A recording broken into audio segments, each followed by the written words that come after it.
താടിക്കിടയിൽ വെളുത്ത പാണ്ടുകൾ കാണിച്ച് ചെഞ്ചുണ്ട് കാണിച്ച് ചെറിയൊരു ചിരി വിരിക്കുകയാണ്.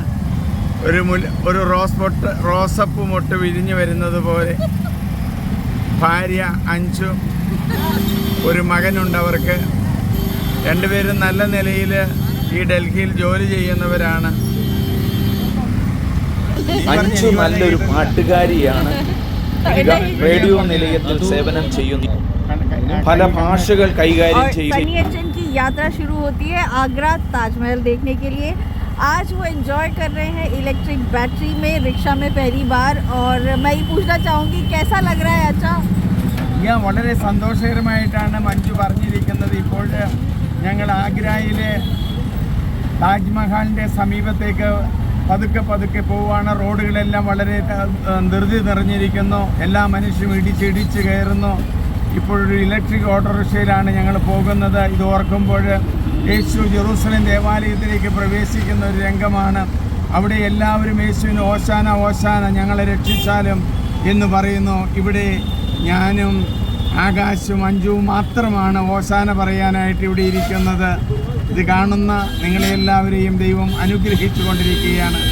ഓട്ടോറിക്ഷയുടെ ഓണം, ബസ്സുകളുടെ ഓണം, കാറുകളുടെ ഓണം വളരെ മനോഹരമായിരിക്കുന്നു.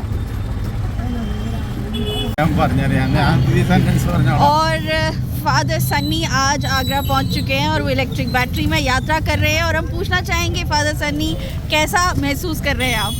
ആഗ്ര പട്ടണത്തിൽ ഞങ്ങൾ ഒരുമിച്ച് എൻ്റെ മസ്കസിൻ്റെ മകൻ ആകാശും അഞ്ജുവും തമ്മിൽ ഒരുമിച്ചുകൊണ്ട് ഞങ്ങൾ താജ്മഹലിലേക്ക് യാത്ര ചെയ്യുകയാണ്. റോഡുകൾ കടുമുടുവാണ്. ചെറിയ റോഡാണ്, ഇടവഴിയിലെ റോഡാണ്. വണ്ടികളുടെ ശബ്ദം കേൾക്കാം. ഈ സഞ്ചാരം യേശു 3 വർഷം യൂദയായുടെ പട്ടണങ്ങളിലെല്ലാം നടന്നതുപോലെ ഇപ്പോൾ ഞങ്ങൾ ഇലക്ട്രിക് ഓട്ടോറിക്ഷയിലാണ് യാത്ര ചെയ്യുന്നത്. ഓശാന വിളികൾ കേൾക്കാനും നല്ലൊരു അനുഭവമാണ്. വർഷങ്ങളായിട്ട് ഞാനിവിടെ വന്ന് ധ്യാനങ്ങൾ നടത്തിയിരുന്നു. അന്നൊന്നും സാധിച്ചില്ല. 1994 വന്നിവിടെ നിവേദിതയിൽ ധ്യാനം നടത്തിയിരുന്നു. അന്നും എനിക്ക് വരാൻ സാധിച്ചില്ല.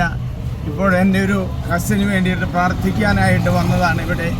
ഈ അവസരത്തിൽ അവർ സ്നേഹപൂർവ്വം താജ്മഹൽ കാണാനായിട്ട് എന്നെ ക്ഷണിച്ചു. അങ്ങനെയാണ് ഞങ്ങളിവിടെ എത്തിച്ചേരുന്നത്. ഇത് കാണുന്ന നിങ്ങളെ ദൈവം സമൃദ്ധമായി അനുഗ്രഹിക്കട്ടെ.